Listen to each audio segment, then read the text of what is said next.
Pues sin más, comenzamos esta sesión del Foro Juan Burgos en este sábado 11 de noviembre del año 2023,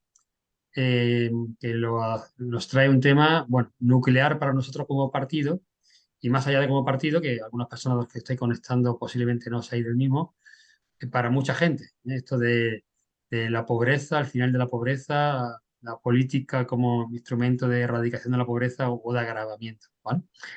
Me llamo Luis Antonio Rodríguez Huertas, para quien no me conocéis, resido en Granada, pertenezco al partido y estoy aquí un poco en calidad como miembro del equipo de formación del partido. ¿Bien? Hay más gente en este equipo, pero bueno, pues yo me toca ser, no a mi gusto, sino a mi pesar, cara visible de esta y otras cosas, ¿vale? Voy a compartir pantalla un momentito y para la gente que sea más nueva, os voy a explicar con brevedad qué es esto del Foro Juan Burgo, que lo hacemos siempre por eso, por la gente que pueda estar un poquito más desubicada. Comparto aquí. Bueno, ahí tenéis la- el rótulo inicial de este foro Juan Burgos. El invitado de hoy, Federico, que ahora presentaremos, le preguntaba yo si sabía el origen. Yo pensé que sí, así que Federico te lo desvelo también a ti. Nuestro foro se llama Juan Burgos por una persona cuya caricatura o bueno, ese esbozo de su cara tenéis ahí, que conocemos como Juanito. Juanito era una persona afiliada del partido, residente en Granada también. Os pido que pongáis en silencio vuestro audio, ¿vale? Yo voy a intentar estar pendiente para silenciarlo manualmente, pero en la medida de lo posible, silenciarlo vosotros, ¿de acuerdo? Juanito era de Granada y después de una enfermedad dura de un par de años, pues murió hace ya 6 años, ¿no? A la edad de 27, si no me falla la memoria, ¿eh? Y Juanito era una persona, Juan Burgos, muy inspiradora para nosotros. Fue uno de los iniciadores del partido aquí en Granada. Fue candidato nuestro a las municipales, si mal no recuerdo, en el año 2015, me parece. Y entre muchas de las cualidades que tenía, que bueno, era muy querible, esta persona tenía entre sus inquietudes la propia formación, ¿no? Y él hablaba mucho de la necesidad de estar bien formado para responder a los desafíos de nuestro mundo, más si queríamos hacerlo desde la política, ¿no? La necesidad de estar preparado, formado, cualificado. Y además era una persona muy del espíritu nuestro, de eso que estamos cada vez dándole más fuerza, y él quizá lo descubrió mucho antes que otros, ¿no? De la capacidad de unir, ¿no? Juanito se caracterizaba por ser un puente entre muchas personas diversas. Y bueno, lo he disfrutado mucho. Bueno, pues en su honor, en su recuerdo, en este homenaje que hemos querido hacerle de forma continuada, el foro de formación que tenemos, este foro con sesiones abiertas, lleva su nombre, Juan Burgos, ¿vale? Eh, no es la única herramienta formativa que tenemos en el Partido por un Mundo Más Justo. Ahí os paso, os dejo, os pongo una diapositiva sobre otros itinerarios de este curso. Tenemos el kit básico del afiliado, es una única sesión donde en una hora las personas que hayan llegado al partido recientemente o lleven tiempo pero no lo hayan hecho, pues se les dice, eso, con una píldora, cuáles son las formas de trabajar del partido, algo de su historia, ¿no? Sus valores, su organización, ¿vale? Eso es el kit básico que llamamos de la persona afiliada. Después tenemos otros itinerarios formativos un poquito más amplios para militantes, que llamamos previamente ladrillos nuevos, que son 4 sesiones y que colocamos a lo largo de cada curso. En una sesión A, que es la introductoria, que lleva precisamente por título eso, necesitamos ladrillos nuevos, hace referencia a un vídeo de nuestro coordinador general, Jorge Serrano. Después tenemos otra sesión que habla de cómo funciona el mundo, una tercera de cómo funciona la política y la cuarta de cómo funciona nuestro partido, pues para dar respuesta a la política o situarse en medio del mundo, ¿vale? Son sesiones de hora y media. Y tenemos una tercera itinerario de formación que es el Foro Juan Burgos, que son abiertas, ya no pensando adentro del partido, aunque obviamente están convocados en primer lugar todas las personas del partido, afiliados o militantes, sino también para cualquier otra persona simpatizante o que simplemente le interese el tema que nos trae hoy, ¿vale? Que nos trae cada día.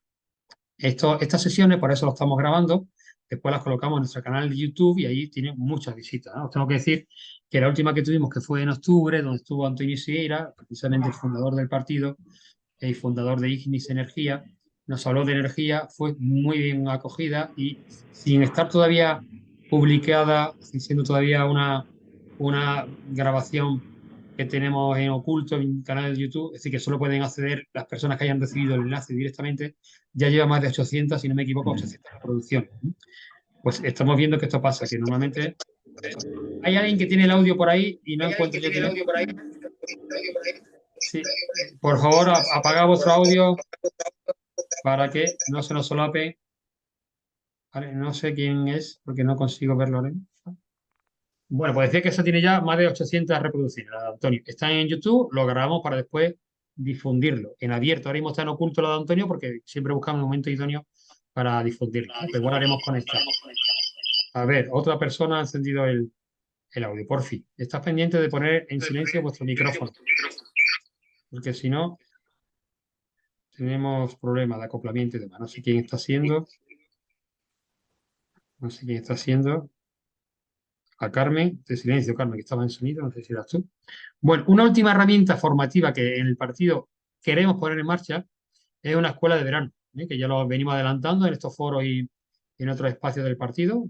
La escuela de verano, obviamente ya para miembros del partido, que íbamos a poner en marcha el julio pasado, pero con las elecciones generales pues tuvimos que posponerla, ¿eh? Entonces, bueno, muy posiblemente sea el verano que viene, salvo que encontremos otro hueco a lo largo del curso. Porfi, poned los audios en silencio. No sé quién más tiene su audio conectado. No sé, silenciada. Aquí, quiero que lo encuentre. Bueno, pues la escuela de verano, pero ahora estamos con el Foro Juan Burgo y hago un recorrido por algunas de las sesiones que hemos tenido. Este es el tercer curso donde tenemos este Foro Juan Burgo y la verdad es que están siendo momentos preciosos de formación, de iluminación, de inspiración, de diálogo, de reflexión crítica. La primera que tuvimos de todo, que fue en octubre del 2021, pues fue también muy singular. Fue inesperadamente algo que marcó mucho el rumbo de nuestras sesiones formativas y del partido también, ¿no? Sin quererlo, la primera sesión fue con Javier Palos Sancho, sin quererlo me refiero, sin hacerlo aposta que fuese el tema este, sin caer en la cuenta de lo que podía suponer, pero fijaros cómo iniciamos nuestro Foro Juan Burgos por una cultura ciudadana de perdón y contra la economía política del odio, ¿no? Entonces, bueno, eso para nosotros es un paradigma de actuación política y qué bien que haya sido la primera de nuestro foro Hamburgo. Hemos tenido gente pues, bueno, muy conocida en el ámbito social, incluso político de España, entre ellos, por ejemplo, Sebastián Mora, que fue secretario general de Cáritas, que nos habló de trabajar por el bien común desde la perspectiva de los más frágiles, él decía, con los más frágiles. Amelia Tigano es una activista feminista contra la trata de mujeres, que nos habló de la postura abolicionista, humanizar la humanidad.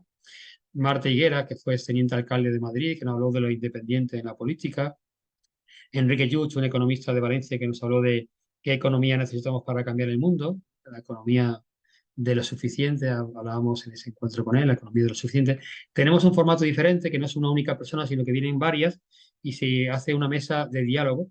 Hemos tenido algunas ya, y una de ellas está del aborto, donde tuvimos un diálogo sosegado necesario, un tema pues, muy polémico, muy encima de la mesa de la sociedad y que siempre genera pues eso, discusión acalorada. Nosotros tuvimos una discusión de distintas posturas y enfrentada incluso, pero muy asertiva, ¿no? Que es también muy nuestro del partido.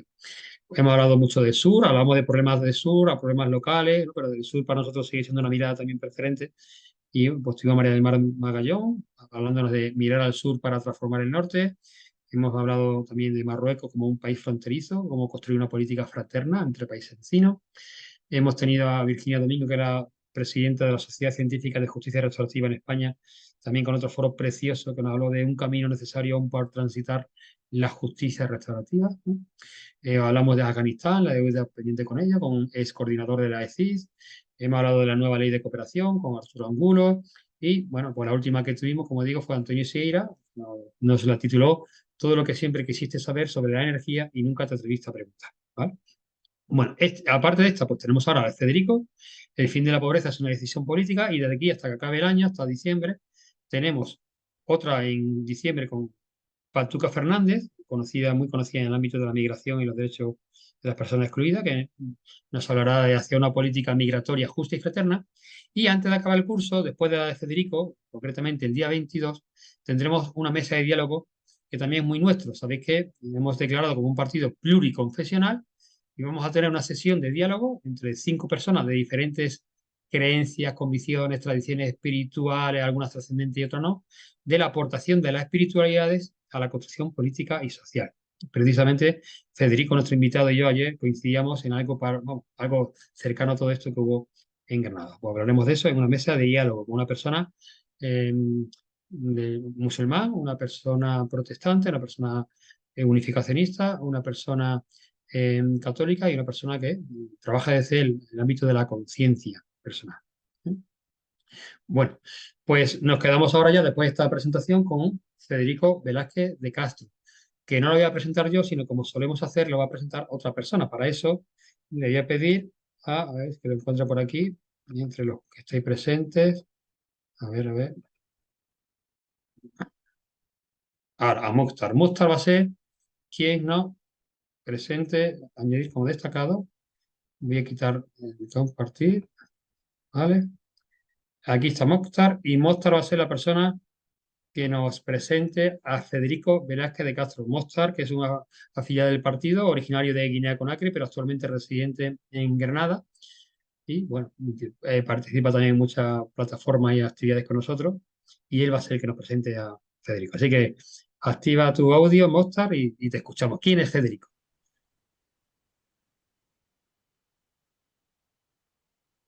El audio, Mokhtar, el audio, no se te oye. El audio.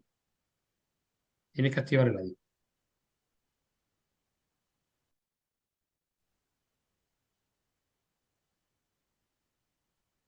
No, no se te oye. No se te oye, Mokhtar.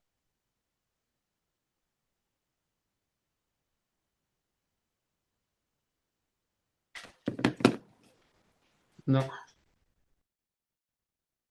Quizás tengas puestas, si quitas los auriculares, ¿sería posible? Quizás o no. Si te lo quitas del ordenador, saldrá por ahí. Hola, Ahora se te oye. Acércate todo lo que puedas. vale. Venga. Hola, buenas. Habla todo lo fuerte que puedas porque yo te escucho bajito, Mokhtar. Hola, muy buenas tardes, muy buenos días a todos. Y soy Mukhtar, como muy bien ha dicho Luis.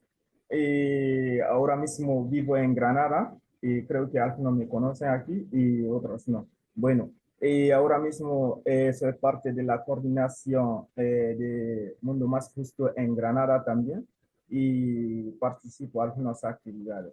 Y hoy, como ya ha dicho Luis, vamos a hablar de un maestro, porque para mí es como un maestro después de una semana leyendo y viendo sus vídeos por todo lo que ha compartido, por todo lo que ha hecho. Y la verdad que para mí es como un maestro, ¿no? Y que es una persona muy comprometida sobre el derecho humano, medioambiental, cambio climático. Y también, aparte de eso, es diría, porque yo he apuntado muchas cosas que no puedo tener todo en la cabeza, porque son un montón de cosas. Pero bueno, en resumen, es un doctor en ciencia química, que también es un profesor que, está trabajando en algunas universidades en Madrid y ahora mismo actualmente es el presidente de la Asociación Española de la Educación Ambiental y que también y que tiene mucho que ver con este encuentro también, ¿no? Y es un escritor también que ha escrito muchos libros, que estos días estaba mirando en Amazon, que tiene muchos libros ahí, donde podéis ver y leer sus libros, que ha apuntado dos, que uno que se llama Vivir con sentido, que decía un camino, el equilibrio y la salud. Que creo que nos interesaría leer sus libros también, que son interesantes y otro que también es salud, que decía educación en valores y compromiso ambiental. Y aparte de eso, también da charlas sobre medio ambiental, cambio climático y todo lo que se trata en las causas de la pobreza también, que ayer estuve viendo su video donde hablaba sobre la geopolítica de la pobreza, que es interesantísimo. Seguro que vamos a escuchar esa parte hoy, que a mí la verdad que cuando escuché donde hablaba geografía de la empobrecimiento y enriquecimiento, que la verdad que para mí me ha llamado muchísima la atención. Y aparte también que colabora actualmente en la plataforma Pobreza Cero, en el que ha actuado como el portavoz ante los medios de las comunicaciones. Así que vamos a dar, yo diría que tenemos suerte para escuchar, porque yo tenía ganas de conocerlo en persona, no lo conocía, y he visto su vídeo, no me suena para un encuentro, pero para mí sería como un suerte, ¿no? Contar con él hoy. Así que le damos bienvenido a nuestro maestro Federico. Gracias, Mostar. Gracias por la presentación. Te saco ya de aquí, saldré yo también ahora. Y este es Federico, una persona inquieta también, buscando cómo mejorar el mundo. Y a él le proponíamos este enfoque de este Foro Juan Burgos. El final de la pobreza es una decisión política que además coincide con uno de nuestros lemas originarios. El Partido por un Mundo Más Justo trabaja desde ahí y ojalá Federico nos responda a la pregunta. ¿Es así? ¿El final de la pobreza es una decisión política o no? Porque hay gente que igual no está de acuerdo. Pues dejo con él, con Federico. Mientras las personas en el chat podemos ir apuntando alguna pregunta y como hacemos otra vez, al final se la trasladaremos. Si podemos hacerlo de viva voz, depende cómo estemos de tiempo y seamos de persona, y si no, la trasladaré yo o alguna persona a Federico para que pueda responder. Pues Federico, gracias. Muy bien, pues muchas gracias, Mostar, por la presentación. Gracias a Luis por la invitación. Y Luis ya sabe que me siento muy cómodo en este entorno, ¿verdad? En estos ambientes en los que espero pues, poder seguir contribuyendo y aportando, porque aquí hay un gran capital humano y ideológico también. Por lo tanto, estar con vosotras y vosotros es un verdadero placer, ¿no? En esta mañana. Y bueno, vamos a hablar un poquito sobre el tema de la pobreza. Bien sabido que la pobreza es la principal lacra que la humanidad tiene en este momento y quizás que ha tenido a lo largo de la historia, porque la pobreza ha estado presente prácticamente, yo creo que en cualquier momento histórico, no sé si quizás en un principio, muy principio, pues a lo mejor pues pudiera haber habido alguna sociedad pues con cierta equidad, pero en la historia que nosotros conocemos, un poco desde el Neolítico hacia adelante, pues desde luego la pobreza ha sido un hecho que habitualmente nos ha acompañado. Eso nos muestra dos cosas, ¿no? Por una parte, nos da un perfil de cómo está la sociedad en este momento, ya no vamos a hablar de antes, sino de cómo está hoy la sociedad, pues distribuida, organizada, y al mismo tiempo es un reflejo de la sociedad de clases, ¿no? En donde, pues, si hay personas pobres, que más bien debemos llamar empobrecidas, es porque hay también, pues, clases, espacios, países enriquecidos justamente a costa de los demás. Porque en principio lo que la tierra aporta para todos es suficientemente rico y no debiera de haber ningún problema si los recursos pudieran estar bien distribuidos. Vamos a comenzar hablando un poquito sobre las razones, ¿no?, de esta pobreza, y probablemente la primera de ellas tendría que ver con la conquista, ¿no? La conquista, el hecho de que el país fuerte, el país pues que tiene más visión, o el país que ha llegado a tener una tecnología mayor, o que ha tenido pues quizás un exceso de población, etcétera, comienza a ir incorporando otros territorios, y al incorporarlo pues va apropiándose de terreno, va apropiándose de recursos e incluso va apropiándose de personas, ¿verdad? La esclavitud, pues en gran medida va a comenzar por aquí, en la medida en la cual, pues, el botín, ¿verdad? El botín humano, pues es una mano de obra esclava que luego, pues, se va a poder comercializar con ella, o va a poder, pues, directamente aplicarse a la consecución de un objetivo. Por lo tanto, esta tendencia de conquista que ha tenido siempre el ser humano, que ha ido más allá de la curiosidad, es decir, ha dado el siguiente paso, pues a la apropiación, es lo que ha ido ya pues comenzando a distribuir anómalamente los recursos y la riqueza. Y para hablar de conquista no solamente tenemos que ir a Roma, sino que la conquista continúa a lo largo de toda la historia bajo formas coloniales, más recientemente, y bajo formas neocoloniales, que se siguen dando todavía y en donde pues el país fuerte, el país rico, el país que ha tenido pues más iniciativa, ha podido llegar a hacerse, ¿verdad? Pues con esos recursos, ¿no? Esa parte apetecible que tiene el país conquistado, que quizá en este momento no tiene la forma tan bárbara que lo pudo tener en el pasado, pero que el objetivo sigue siendo el mismo, hacerme con ese recurso que puede ser importante para mi economía. Ya hemos dicho que geológicamente la Tierra tiene los recursos relativamente bien distribuidos y en un alto grado de abundancia como para que no hubiera ninguna necesidad para cualquier ser humano. Si la hay, es por esa intervención de las sociedades, diríamos, humanas que han ido pues intentando hacerse con la riqueza, ¿verdad?, los recursos que podrían tener los demás. Por lo tanto, aquí tendríamos probablemente la razón mediante la cual, pues poco a poco, unos países han ido cayendo bajo la órbita de otros y con ello, pues ya ha comenzado a darse unos desequilibrios que han llevado al enriquecimiento de unos a costa del empobrecimiento de otros.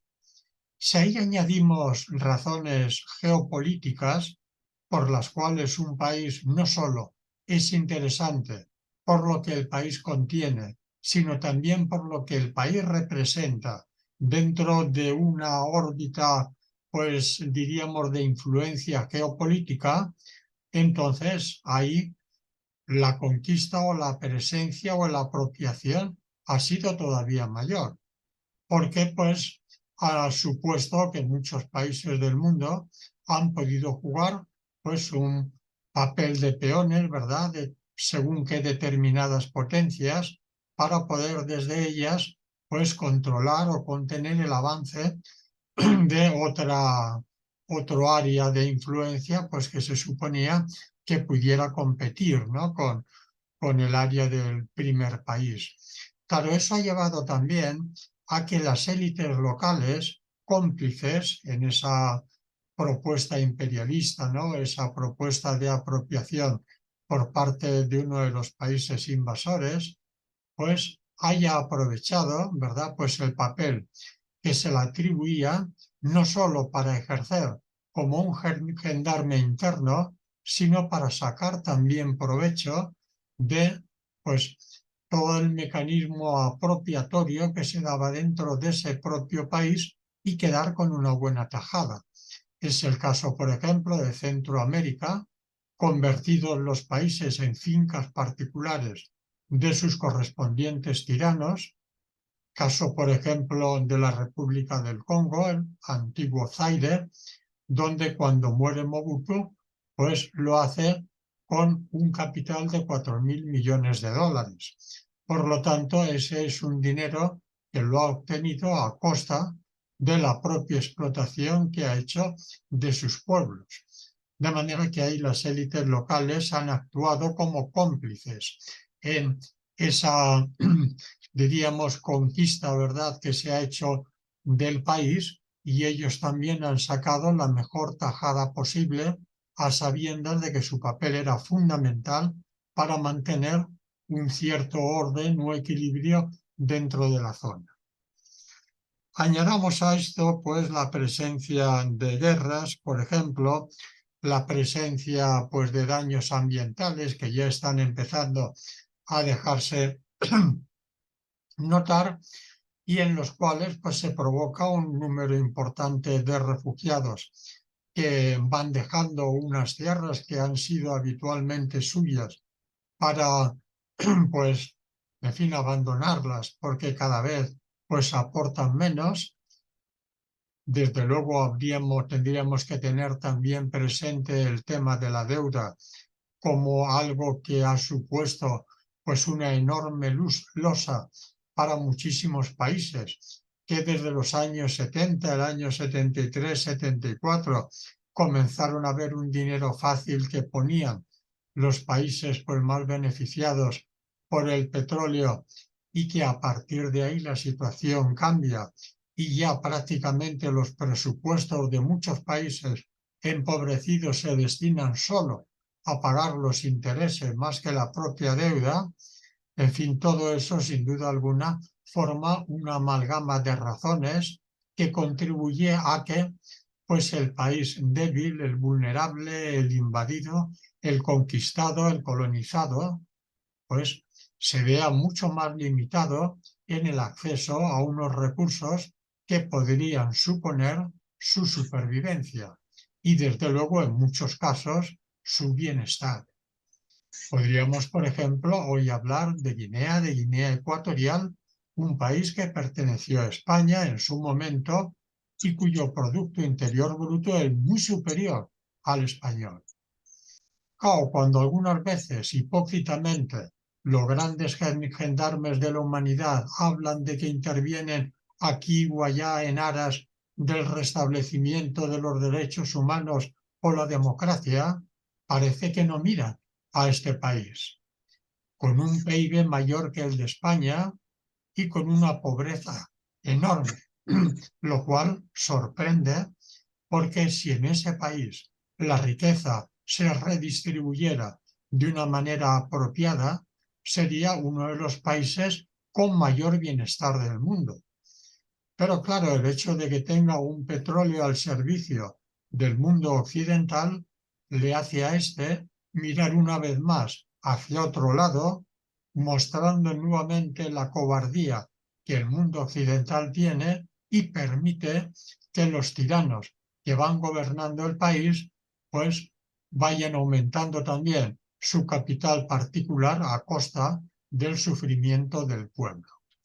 Por lo tanto, este colonialismo, ¿verdad? O este favorecimiento o el simplemente permitir que se den en el mundo situaciones de tremenda injusticia, viene justificado porque son países útiles para intereses coloniales o imperiales. Podríamos todo esto incluso integrarlo en una visión, yo creo que más genérica, simplemente mencionando que vivimos dentro de un sistema capitalista y que dentro de un sistema capitalista, por parte de esas élites, la alta burguesía, en fin, la clase alta, como queramos llamarla, que se forma, en fin, esto se explicó también, pues tiempo atrás, a partir pues de los terratenientes o del capital agrícola. Bueno, esa clase, diríamos, más privilegiada puede seguir obteniendo su plusvalía, poder aumentando sus beneficios y poder continuar proponiendo un crecimiento ilimitado a base de la explotación de los recursos. Y desde luego el primer recurso es el recurso humano. La explotación de la fuerza de trabajo humana sigue siendo la principal razón que explica por qué el capital crece como crece. Y eso es lo que va profundizando progresivamente la brecha entre clases y lo que va haciendo pues que haya unas grandes capas de la población cuya única propiedad sea su fuerza de trabajo en comparación con otras donde pues sabemos todos los privilegios, posesiones y recursos que poseen. Una vuelta de tuerca más se va a dar con el neoliberalismo. Es decir, cuando entra en juego la escuela de Milton Friedman, la escuela de Chicago, y a partir de ahí se propone la privatización como la vía mediante la cual pues al Estado se le intenta reducirlo a la mínima expresión y proponer un sistema de selva, un sistema de competencia feroz, donde solo aquellos que tengan mejores recursos, mejores capacidades, mejores antecedentes familiares van a poder acceder, pues, a una vida con cierto bienestar, pues claro, todo esto es un auténtico desastre para el mundo. Cuando en 1973 se produce el golpe de Estado contra Pinochet, contra Allende, pues todos nos indignamos mucho porque estábamos asistiendo a una injusticia más del imperio, donde un régimen legítimo, democrático, socialista, era eliminado por la fuerza para la imposición de un sistema para volver a recuperar, ¿verdad? Pues las minas de cobre, en definitiva, volver a recuperar el capitalismo convencional. Pero lo que no sabíamos entonces es que aquello era la puerta, ¿verdad? Pues de entrada a toda una escuela económica, porque los Chicago Boys, como se llamaban entonces, aterrizan allí y comienzan a implantar un régimen neoliberal que supone también un gran desastre para el país. Ese neoliberalismo se extendió a todo el mundo, pasó por Brasil, llegó a otros países latinoamericanos, llega a Europa, llega a Polonia, llega a Sudáfrica, llega a Rusia, y en aquella Rusia de Yeltsin, como uno, pues, de los mejores ejemplos de manual de lo que puede ser la aplicación de este tipo de sistema, allí encontramos como en 8 años 72 millones de rusos pasan a la pobreza absoluta, cosa que no había ocurrido ni mucho menos hasta ese momento. Por lo tanto, no tenemos tampoco que irnos a buscar, pues, razones coyunturales en temas de desastres naturales, guerras, epidemias, etcétera, que todo eso indiscutiblemente contribuye, sino que simplemente, echando una mirada económica al mundo, uno puede ya perfectamente distinguir cómo el sistema de clases, pues, hoy continúa igual que siglos atrás, y eso margina a grandes capas de la población a situaciones de miseria, de pobreza y de exclusión. Yo creo que todo eso, pues, lo sabemos suficientemente. Hoy podríamos, por ejemplo, pues, hablar de datos escandalosos al respecto, como este que nos ofrece Oxfam, de que 2.150 personas en el mundo, 2.150 multimillonarios, tienen el mismo capital, la misma riqueza que 4.500 millones de personas. Por lo tanto, esto es un dato, una cifra que nos muestra esa desigualdad y nos muestra esa iniquidad que existe dentro del mundo y que desde luego, pues, nos sitúa ante un desafío que tenemos que responder. Es decir, no podemos quedarnos con los brazos cruzados contemplando cómo en el mundo aumenta escandalosamente la riqueza en determinadas zonas y bolsillos y corporaciones, mientras que en otras amplias zonas de la Tierra la pobreza, pues, sigue siendo una realidad cotidiana. Y no nos basta solamente con decir que hay 800 millones de personas que estén viviendo en una pobreza severa, sino que hay miles de millones que no tienen acceso a aquellos bienes, pues, diríamos, indispensables para una forma de vida digna en relación con el agua y otros.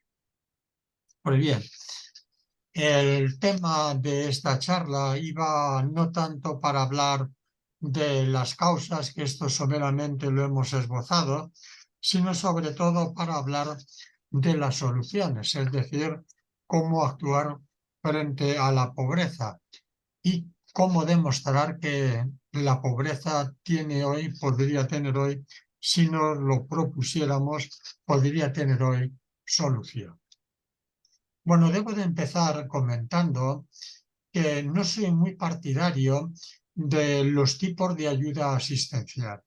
Es decir, todo aquello que tiene que ver con la caridad, los apadrinamientos, las ONGs, el voluntariado, entiendo que pueden ser parches y entiendo que pueden aliviar, pero ni mucho menos podemos centrar en ellos la solución.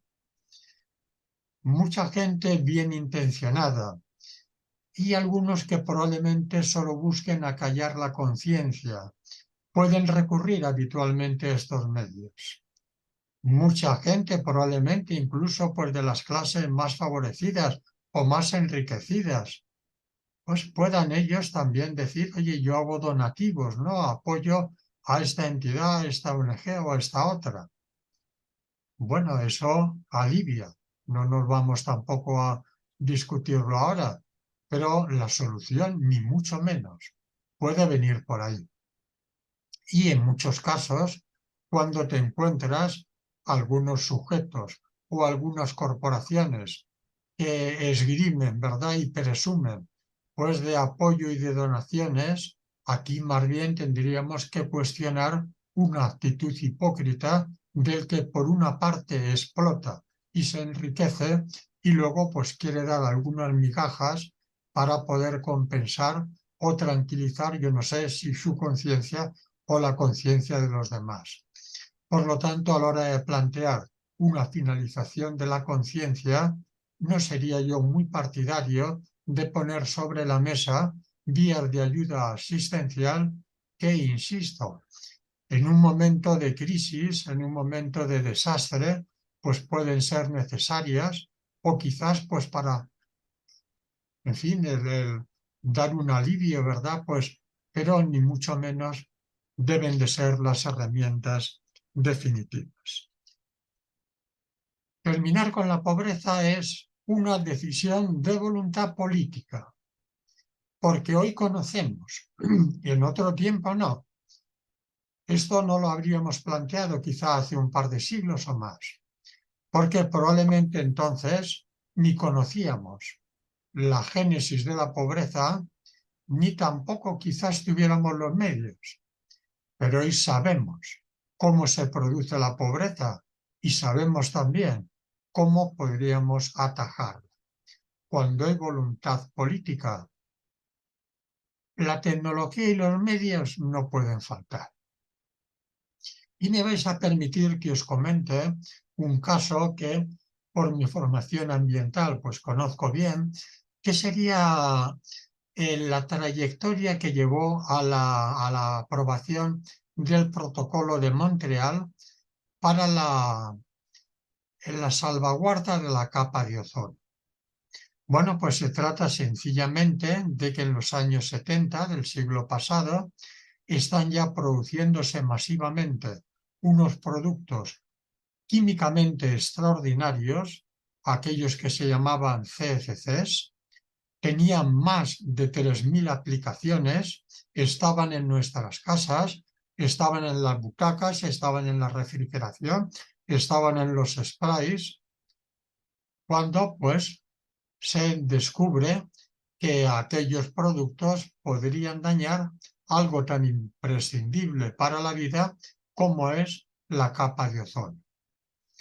Y bueno, cuando aquello comienza a hablarse, pues ya podéis imaginar que las empresas lo primero que hacen pues es el oponerse, ¿verdad? Directamente a cualquier tipo de regulación. Ellos creen que no tienen nada que ver, pero bueno, la ciencia investiga y la ciencia finalmente concluye que quien está destruyendo la capa de ozono son este tipo de productos que ciertamente son productos que tienen una enorme aplicación, 1.000 millones de toneladas anuales en los años 70 y con unas propiedades químicas excelentes, pero que no va a haber más remedio que suprimirlos.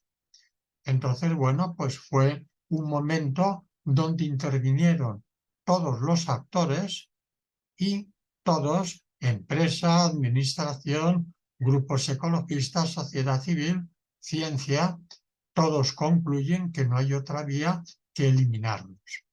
Y ese protocolo de Montreal, aprobado en 1987, lleva a que en el año 1995 este tipo de productos se deja definitivamente de fabricar, consumir y comerciar. Por lo tanto, hubo voluntad política y se consiguió su cese. Pero, ¿y qué pasó después? Es decir, ¿realmente la población sintió algún tipo de carencia? ¿Se redujo su calidad de vida? ¿Las empresas cerraron? ¿Se despidieron trabajadores? Pues en absoluto, porque en un plazo entre 3 y 5 años, esa industria que tanto antes había protestado y se había opuesto a que hubiera alguna restricción sobre sus productos, deja al mundo boquiabierto cuando comienza a fabricar productos sustitutivos, que son los que comienzan a emplearse desde ese momento.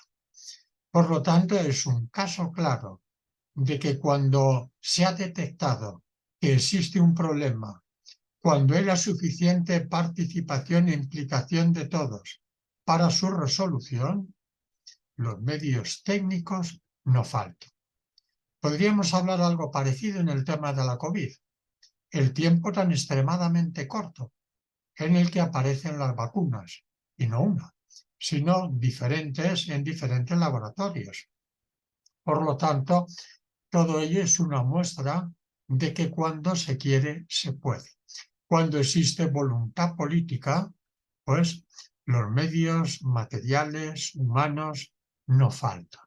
De manera que esto ya sería como un antecedente, ¿verdad? Como un precedente para invitarnos también a abordar el tema de la pobreza con una mirada similar. Una vez que el problema está detectado, que lógicamente lo está, pues ya no queda sino ponernos de acuerdo en ver cómo acometerlo, cómo resolver. Y para resolverlo, pues voy a comentar una serie de vías que desde luego podrían ayudar de manera decisiva a paliar el tema de la pobreza para que dejara de ser la lacra que actualmente resulta. Y desde luego lo primero es tener un plan, tener una visión. Afortunadamente eso hoy existe, porque las Naciones Unidas, tan debatidas en este momento, tan útiles e inútiles, ¿verdad?, dependiendo, en fin, de la circunstancia, pues fueron capaces de diseñar un programa como es la Agenda 2030 y los Objetivos de Desarrollo Sostenible, donde entre los dos primeros tenemos la reducción de esa pobreza. Los demás son igualmente importantes. Entonces, para acometer el tema de la pobreza, no olvidemos que se trata de un tema multisectorial. Por lo tanto, hay que acometerlo desde diferentes vías. En la medida en que mejore la educación, en la medida en que mejore el medio ambiente, todo eso va a contribuir también a que vaya mejorando el tema de la supervivencia, ¿verdad? El tema del bienestar. Simplemente un dato. Por cada año de escolarización de la mujer, la natalidad se reduce en un 10%. Quiere decir que la mujer se empodera más, ¿verdad? Puede dirigir mejor su vida si está formada, si está preparada. Por lo tanto, abordar el tema de la pobreza no solamente es ceñirse a los dos primeros objetivos, sino hacerlo con todos, porque todos colaboran conjuntamente para ir consiguiendo ese equilibrio que el mundo hoy necesita. Tenemos, por lo tanto, el contexto extraordinario. Tendríamos que plantear cómo los aspectos concretos, como por ejemplo la condonación de deudas ilegítimas que muchos países arrastran como auténticas losas. Ahí es donde tendría el mundo enriquecido que mostrar no solamente generosidad, sino restitución, porque no olvidemos que todo lo que vamos a tratar a continuación no es caridad, sino restitución, es decir, devolución de una parte de lo que nosotros hemos podido ir extrayendo, explotando, llevándonos de esa serie de países. Por lo tanto, condonar una deuda ilegítima, pues no es sino un acto de justicia y de restitución a quien ya la ha pagado sobradamente y en donde pues la adquirió en unos momentos muy específicos que no tienen nada que ver con los actuales. Bien, por lo tanto, conviene ir mirando toda esa serie de pequeños detalles a través de los cuales pues podemos ir también facilitando y quitando pues obstáculos para la promoción de los pueblos. Ahora bien, tendríamos que recurrir nuevamente a algo muy importante aprobado en la Cumbre de Estocolmo de 1972, cuando se establece la obligatoriedad o al menos la recomendación de que el 0,7% del Producto Interno Bruto de cada país vaya destinado a la ayuda al desarrollo. Una ayuda al desarrollo, cuidado, no condicionada, porque si la ayuda al desarrollo es para que con esas cantidades que yo pueda facilitar me compren mis productos, estamos volviendo a reiterar lo que es una dependencia. Por lo tanto, ayuda al desarrollo sí, pero no condicionada. Hoy a nivel mundial se puede hablar de que se está aportando una cantidad del 0,3% aproximadamente. Y fijaros, la de tiempo que ha transcurrido desde que se tomó aquella medida. España también puede andar por ahí, 0,2, 0,3. Solamente hay 6 países en el mundo y dependiendo del año, entre 4 y 6 países en el mundo que cumplen con ese 0,7%. Entonces no tenéis más que hacer un sencillo cálculo sobre el 0,7% del Producto Interno Bruto de países como España o cualquier otro y veréis la cantidad de recursos que podríamos aportar y que eso comparado con lo que la caridad puede hacer verdaderamente es cuando se queda, pues yo creo que se ve la proporción claramente.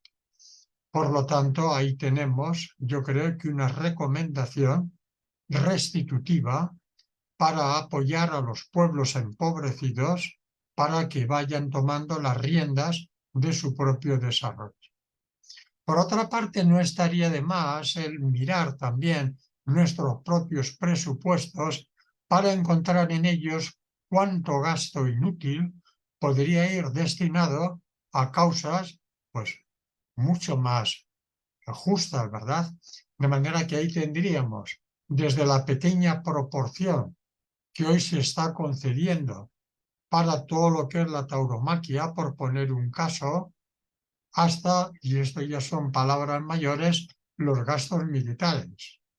4.000 millones de dólares anuales, diarios, para gastos militares, lo cual supone detraer una enorme cantidad de recursos que podrían emplearse con utilidad en otros tantos campos. Por lo tanto, conviene que también miremos como ciudadanos partícipes, como ciudadanos activos, como ciudadanos, en fin, que debamos estar a la talla, pues a dónde va a parar ese dinero que estamos continuamente aportando a través de nuestros impuestos. Y donde no tendríamos ningún problema en aportar siempre que supiéramos que fuera a causas, pues causas de justicia.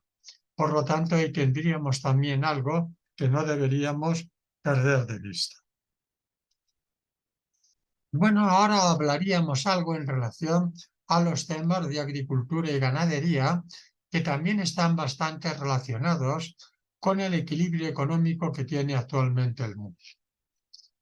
Bueno, pues sencillamente aquí podríamos hablar de esa paradoja, ¿no?, que se ha citado tantas veces, de cómo mientras hay una parte en el mundo pues empobrecida con necesidad, luego hay en la otra parte del mundo esa gran cantidad de personas obesos, con sobrepeso, etc. Pero cuidado, que la persona con sobrepeso, la persona obesa, no son los señores del puro, por lo general, sino que la obesidad y el sobrepeso, auténticas lacras también, que tienen actualmente en nuestras sociedades, se ceban especialmente con los sectores más vulnerables, con los sectores más humildes.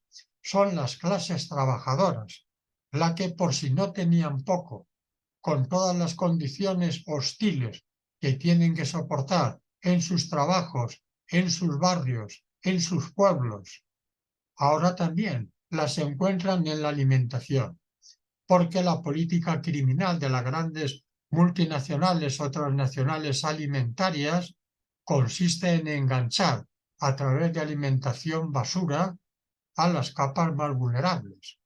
Y entonces ese sobrepeso no son tanto del banquero o del capitalista, sino más bien de las personas de los barrios, que son las que compran los precocinados, los refrescos, etc.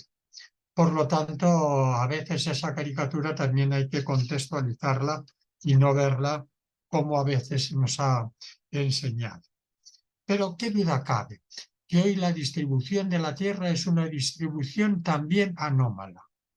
El hecho, por ejemplo, de que en Estados Unidos uno de los principales productores, con esos grandes graneros, ¿no?, que tiene allí por Nevada, etcétera, el 70% de la producción de soja y de maíz vaya destinada a la alimentación del ganado, ya esto nos habla también de un cierto sinsentido. Más de 20.000 millones de cabezas de ganado en el mundo que están siendo alimentadas en las tierras más fértiles y que esas tierras podrían dedicarse perfectamente hacia cubrir las necesidades humanas. La soja, por ejemplo, pues que tiene proteínas de buena calidad, cosechas de cacahuetes que se producen en África, harinas de pescado, y luego no solamente eso, sino la obligación poco implícita a muchos países para que produzcan monocultivos que van a suponer luego pues un abastecimiento a los mercados del norte, pero que para los países pues supone un empobrecimiento. Es decir, que cuando hay países en el mundo donde comienza a cultivarse de forma intensiva la palma aceitera, todo eso a ellos realmente ¿qué les aporta? Y a cambio pierden buena parte de su riqueza natural. Por lo tanto, otra forma también de contribuir al equilibrio nutritivo sería reduciendo el consumo de carne en el mundo. Y ahí tendríamos algo que estaría en nuestras manos, cambiando la alimentación, pues podríamos también contribuir a que pudiera también cambiar el uso de la tierra. Hay incluso un dato que nos dice que con una reducción del 10% en el consumo de carne, podríamos alimentar a 100 millones adicionales de personas. Por lo tanto, no es nada que debamos desechar, más bien también tener muy en cuenta cómo el uso de la tierra hoy pues es un uso igualmente desequilibrado y sobre el cual pues también nos deberíamos ocupar. Tendríamos que hablar también de una recuperación del comercio justo, y no nos referimos tanto al comercio justo tal como lo entienden Oxfam u otros organismos, que es un comercio muy loable y que hay que apoyar y que se tiene que continuar promoviendo, sino a la eliminación de barreras arancelarias por parte de los países más desarrollados. Es decir, los países enriquecidos solemos colocar barreras dentro de un mercado ya globalizado a otros productos. Y solemos también subvencionar los propios nuestros. Pues obviamente ahí la competencia es absolutamente desleal, porque cuando se pone un tomate subvencionado en la mesa de un país enriquecido y otro de otro país que viene sin ninguna subvención, pues lógicamente el precio más barato lo vamos a encontrar en los nuestros, por lo que indirectamente estamos poniendo trabas también al comercio internacional. Y si eso añadimos, pues, eh, barreras arancelarias a determinados productos, igualmente estamos también sofocando, pues, que pueda haber un comercio equitativamente repartido, donde un producto pues pueda venderse en el mercado global a un precio justo. Por lo tanto, el tema del comercio es también un tema muy importante para garantizar que todos los países puedan tener acceso a todos los mercados en condiciones de igualdad. Y ahí habría también una importante barrera para corregir. Se ha propuesto también con muy buen criterio por parte de un premio Nobel la aplicación de la tasa Tobin, que es el nombre de este premio Nobel, para las transacciones financieras. De manera que aplicando un 0,1, un 0,2%, no es mucho, ¿verdad? Aparentemente, sobre las transacciones financieras, podríamos disponer de un importante volumen de capital para ayudar también al desarrollo. Hoy con la globalización es verdad que el comercio, no solamente el comercio, la comunicación, en fin, todo eso pues se ha difundido muchísimo más, pero la globalización sobre todo son flujos económicos y flujos comerciales. Y dentro de los flujos económicos, fundamentalmente flujos financieros. Flujos financieros que hoy van para un país, que mañana van para otro, que juegan con la especulación, que compran divisas, etcétera, que todo eso contribuye también en último término al empobrecimiento mundial. Y bueno, ya que tienen libertad, una patente de corso para que puedan moverse libremente por el planeta, estando aquí y allá en función de los intereses de una minoría, hombre, que paguen un mínimo impuesto al desarrollo de la sociedad, al desarrollo de los pueblos. Por lo tanto, aquí tendríamos también, yo creo que un instrumento a reivindicar para que se aplique sobre esas transacciones económicas, que ya no son comerciales, sino que son propiamente especulativas, son transacciones de lujo, podríamos decir, para que sobre ellas haya una cierta carga que pueda revertir en la promoción de los pueblos. Bueno, y en definitiva podríamos plantear en términos también globales, un sistema económico redistributivo que no deje a nadie atrás. Y hoy que se habla tanto de la transición, poco poniendo el punto en la transición energética o ecológica, también hace falta una transición económica que sea una transición del bien común.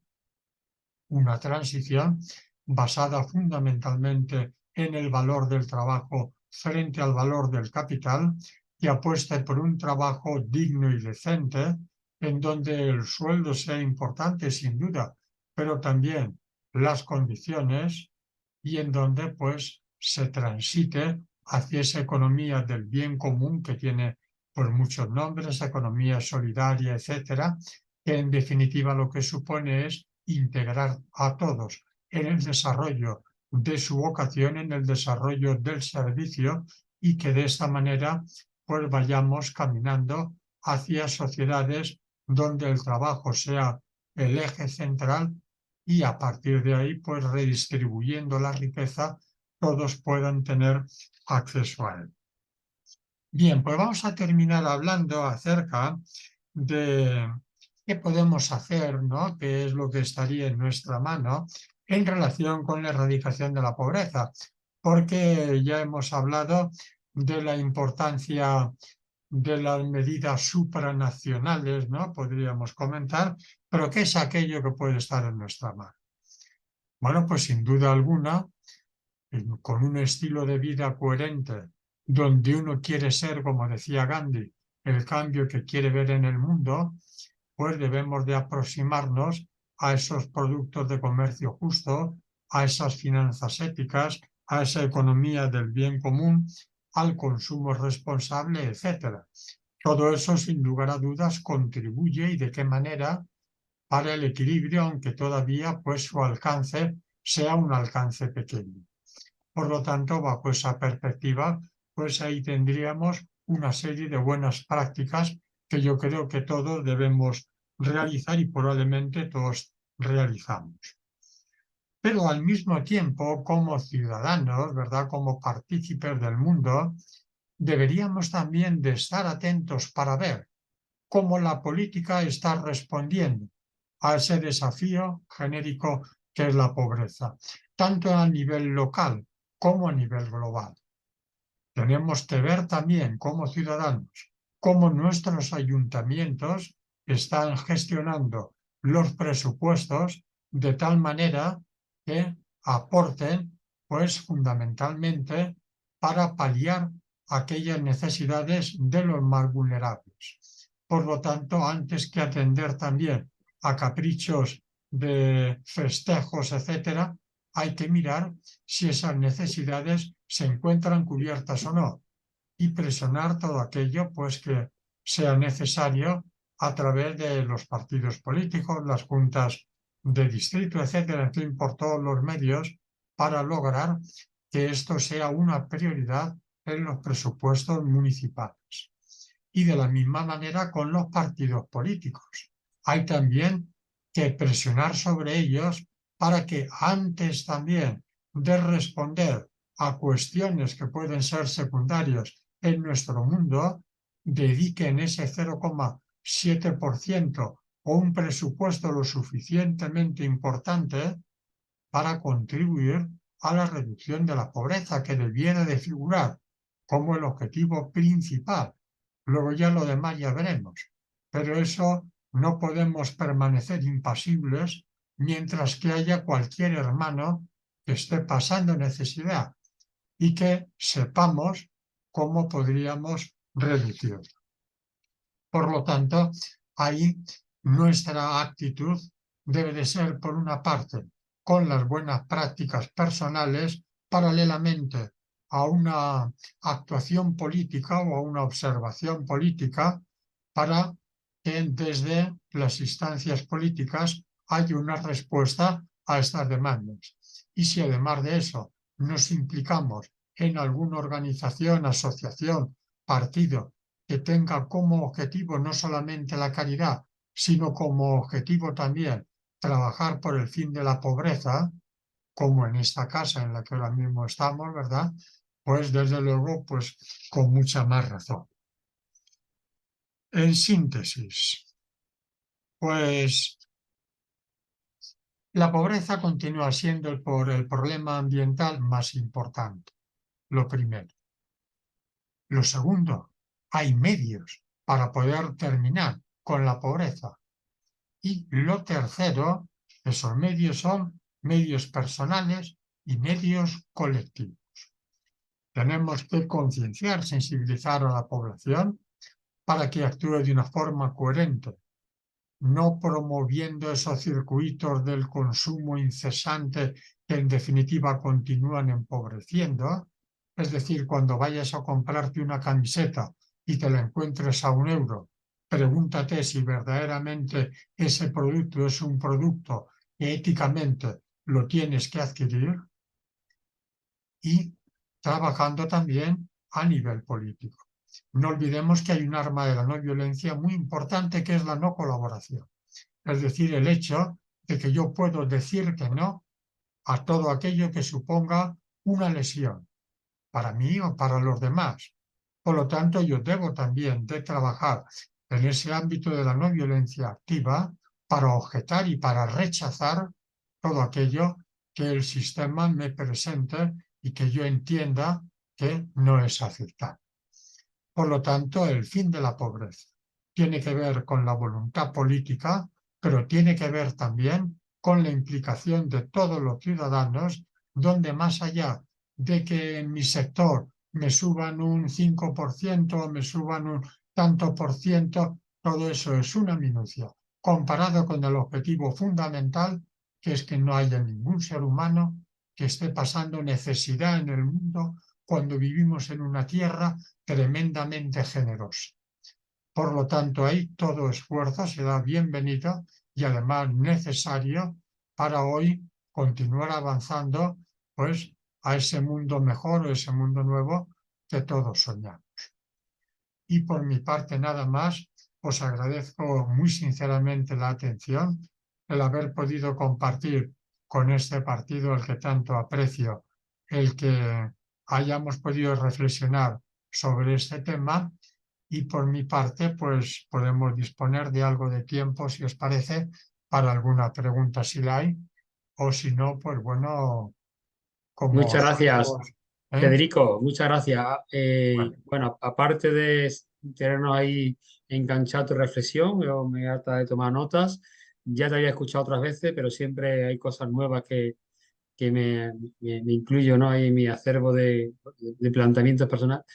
Es momento para plantear preguntas, como hemos dicho. Podemos usar el chat. Ya hay alguna pregunta que te voy a decir ahora que te traslado, pero si tenéis preguntas, ponedlas en el chat que yo estoy pendiente y se las traslado a Federico. Antes una reflexión mía, bueno, también por recuperar, tú has hablado has hecho un recorrido histórico de la existencia de la pobreza, de casi siempre has dicho, y has hablado de unos fenómenos que han, han hecho que la pobreza se instale entre nosotros, como es la conquista, el deseo de apropiación, que eso tiene distintas fórmulas, el colonialismo, el neocolonialismo, has hablado de los desequilibrios que eso ha producido, cómo también eso se agrava por los daños que sufre la gente de los pueblos por las guerras, por los daños medioambientales, por la deuda eterna, ¿no? ¿Me has puesto algún ejemplo de eso? Nos ha hablado también de cómo el sistema capitalista y el neoliberalismo pues, están detrás de todas estas dinámicas, ¿no? que dificultan la salida de la pobreza de la gente. Y frente a eso nos ha hablado que más que ayuda asistencial, es cierto que necesitamos voluntad política. Ha puesto algún ejemplo incluso exitoso de cómo la sociedad se ha podido poner de acuerdo para erradicar bueno, un problema que tenemos, en este caso medioambiental, con los productos con CFC y cómo el acuerdo de todos los actores, a pesar de la resistencia primera, consiguió que eso se erradicase y hubiese una transformación de ese, bueno, pues todo ese mercado o toda la producción para que la gente también viese que era posible cambiar sin dañar, ¿no? El empleo o las empresas. Y a partir de ahí nos ha puesto una serie de posibilidades de actuación, unas más de calado político, colectivo, institucional y otras más de calado personal, ¿no? Tener un plan, ha hablado de los DS, el tema de la condonación de la deuda, el 0,7, el mirar los presupuestos, ¿no? Cómo se gestionan, en qué se gastan. Hemos hablado de la agricultura y de la ganadería, el comercio justo. Me has puesto un ejemplo de la tasa Tobin, cómo puede ayudar a... Por ahí te preguntan ahora, ¿vale? De la tasa Tobin. Te pregunta Socorro si ha tenido una aplicación real y efectiva. Y nos ha hablado del sistema económico y la necesidad de una redistribución. Todo esto bajo, tú hablabas de restitución, no es de caridad y no es de ser buenistas, sino de restituir aquello que, es cierto, con el paso de los tiempos muchas sociedades han perdido porque otras no hemos enriquecido con ellas. Bueno, y que acaba apelando que está en nuestra mano, por un lado, como ciudadanos, pues fiscalizar la política y por otro lado también tener una vida coherente, ¿no? Frente a todo esto que representa lo que no queremos nosotros actuar de otra manera. Y acaba con esa triple afirmación, la pobreza es el problema más grande que existe en la humanidad, se puede erradicar, hay medios para conseguirlo y esos medios son personales y colectivos, ¿no? Te decía que hago una reflexión personal. A mí, cuando escucho cosas así, cuando te escucho a ti, Federico, que no es la primera vez, como decía, o otra, por un lado, una cosa que me viene muy grande, muy fuerte, es que me siento concernido porque siento que soy cómplice de esto, ¿no? Sin machacarme, que esto no, porque ahora aterrizo, ¿no? El sentirnos cómplices de algo malo, si nos paraliza, no sirve para nada, ¿no? Pero primero sentirte cómplice, de yo con mi vida, con mis actuaciones, con mi militancia política o no, también soy cómplice de lo que en el mundo causa pobreza. Pero ese sentirme cómplice, que tiene un lado negativo del peso de que yo también estoy colaborando, no podemos quedarnos ahí, sino que ahí está la capacidad del ser humano de reaccionar, es decir, bueno, ¿qué puedo hacer para paliar esto? Y tú nos has ofrecido aquí muchos cauces. Sí, frente a una visión derrotista, pesadumbrada, de sentirse jolines, ¿no? Que culpa mía, y está la decisión esperanzada, ¿no? De, bueno, y después te hago un ejemplo de cómo podemos dar pasos, ¿no? Bueno, esta era mi reflexión, el resumen de charla tan interesante que hemos tenido. Hay una pregunta ya en el chat, como te decía. ¿Ha tenido una aplicación efectiva la tasa Tobin? Pregunta Socorro. ¿Una aplicación real y efectiva? ¿Sabrías tú respondernos, Federico? Algo se está haciendo por parte de los países del norte de Europa, pero como se trata de un instrumento voluntario y un instrumento pues todavía no asumido de una manera oficial por parte de organismos internacionales, pues hasta donde yo sé, parece que por parte de Dinamarca, Suecia, Noruega, Finlandia, por ahí se estaba haciendo una cierta aplicación, pero no, todavía no tiene ni mucho menos el peso que debiera tener, ¿no? Para eso el primer paso tendría que ser el que algún organismo internacional lo asumiera como suyo y lo impusiera. Desgraciadamente todavía no es así. Te dan las gracias en el chat. No veo otra pregunta de momento. Ahí me sale hablado de los mecanismos internacionales de política, ¿no? La ONU y demás. Si al final de la pobreza es una decisión política, la pobreza local, para acabar con ella, tendrá mucho que ver con la política local, ayuntamientos, municipios, diputaciones, la política autonómica con la autonomía, la estatal con y la mundial con los mecanismos de gobernanza mundial, ¿no? ¿Cómo valoras tú, ¿no? ¿Qué están haciendo ahora mismo estos mecanismos que tenemos para erradicar la pobreza, más allá de las buenas palabras, ¿no? O la propuesta de cosas que, por otro lado, son casi a veces de sentido común, ¿no? ¿Qué valoración haces tú de organismos internacionales o locales incluso, ¿no? Ya hasta donde quieras tú pringar.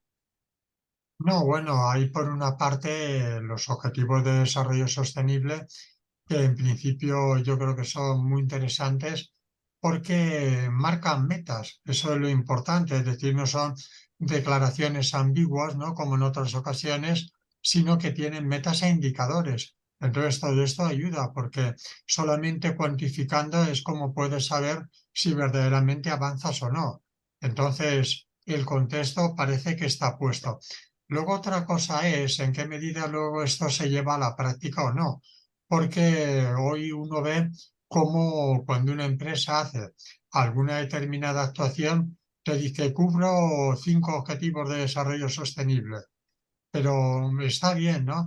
Se trataría de algo mucho más coordinado. Entonces ahí lo importante es que Naciones Unidas tuviera una autonomía suficiente como para poder disponer de un capital aportado por los diferentes países para ir atendiendo las necesidades más apremiantes. Entonces, hoy esto se encuentra un poco caótico, donde cada país pues da ese porcentaje que hemos citado en función también de su propio interés y no se logra ese objetivo, diríamos, más generoso de que fuera un organismo neutral el que se encargara de ir atendiendo pues esas necesidades. Porque a lo mejor un país como Estados Unidos pues le puede interesar apoyar pues a Bolivia o a otro país porque eso le supone que le compra luego el petróleo, el estaño, lo que fuera, pero lo que esté pasando en Ghana o en Gambia, eso le trae sin cuidado.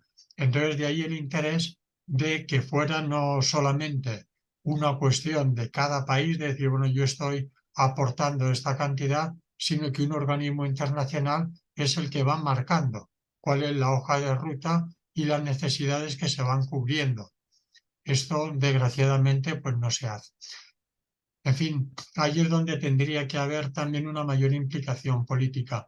Las Naciones Unidas, decíamos al principio, pues son ambiguas, es decir, que para algunas cosas, por ejemplo, para temas de vacunas o temas de apoyo sanitario, pues pueden cumplir una buena labor, pero luego cuando se trata de parar un conflicto, por ejemplo, o de organizar la aplicación de un recurso, y ahí pues son más perezosas, ¿no? Más inútiles. Entonces, bueno, ahí habría que intentar también renovar, ¿no? Los organismos internacionales, porque este es un problema internacional. Pues eso sería, ¿no? El objetivo que habría que colocar, ¿no? Y ahí los propios partidos políticos, con sus equipos internacionales, son los que tendrían que estar liderando esas ayudas y ese apoyo al mundo más necesitado. Y ahí es donde tendríamos que intervenir, ¿no? ahí podríamos recordar pues aquella huelga de hambre, ¿no? No recuerdo exactamente, creo que fue en los años 90, donde pues hubo un grupo de 12 personas aquí en Granada, creo que eran cristianos, sacerdotes, incluso que emprendieron una huelga de hambre a muerte hasta que los partidos políticos se incorporaran y pues practicaran esa ayuda del 0,7. Bueno, se les prometió algo, luego no se cumplió, pero bueno, ahí es donde la sociedad civil pues también se tendría que ir implicando. Gracias, Federico. Hay dos preguntas aquí, le añado yo una tercera. Un tal usuario, no sé quién es, dice el profesor Federico que la solución a la pobreza es una decisión política, pero esa decisión es impopular y produce muchos menos votos que la solidaridad. ¿Estoy en lo cierto? Es una apelación. Y Cecilia pregunta, ¿qué le parece la idea del salario universal del que se habla? Y una tercera pregunta que te añado yo, ¿qué relación hay entre la pobreza del sur y la pobreza local? Estas bolsas de pobreza que tenemos en la ciudad, bueno, en Granada, en cualquier municipio, ¿no? En el estado, a nivel de colectivo o de barrio, ¿está conectada con la pobreza internacional? ¿Son fenómenos diferentes o tienen la misma explicación? ¿Vale? Entonces, en la de la impopularidad de esto que la pobreza tiene una decisión, al final la pobreza tiene una decisión política, lo del salario universal, que es Miguel Espinar, el que ha dicho que es usuario, y Miguel te pregunta eso, y lo del salario universal y esto de la conexión entre ambas tipologías de pobreza. Hay una siguiente que ahora te diré, para no agobiarte Bien, mucho. bueno, la impopularidad probablemente tendríamos que contar con ella, porque ya veis como hoy es un tema de juego electoral el hecho de que aparece uno que dice yo voy a bajar los impuestos, todo el mundo aplaude, el otro dice lo voy a subir, pues supone rechazo. Entonces, si la sociedad se encuentra ya un poco adocenada, ¿verdad? Un poco encanallada con este tema de los impuestos, en el sentido de que yo voy a aplaudir y votar a aquel que me los baje. Hombre, dígame primero para lo que son. Entonces, en función de para lo que sean, ya veremos si eso se puede apoyar o no. Pero desgraciadamente, pues parece que todo aquello que no sea satisfacer mis necesidades más inmediatas no va a contar con el apoyo necesario. Por eso la labor de educación es tan importante, el hecho de que las personas puedan ir también teniendo entre pues sus, diríamos, prioridades, no solo el vivir el bien y los que le rodean, sino también que haya un bienestar para la humanidad, porque eso es muy fácil muchas veces decir, oye, de esto que se ocupen otros. Pero bueno, eso es algo que nos puede concernir un poco a todos.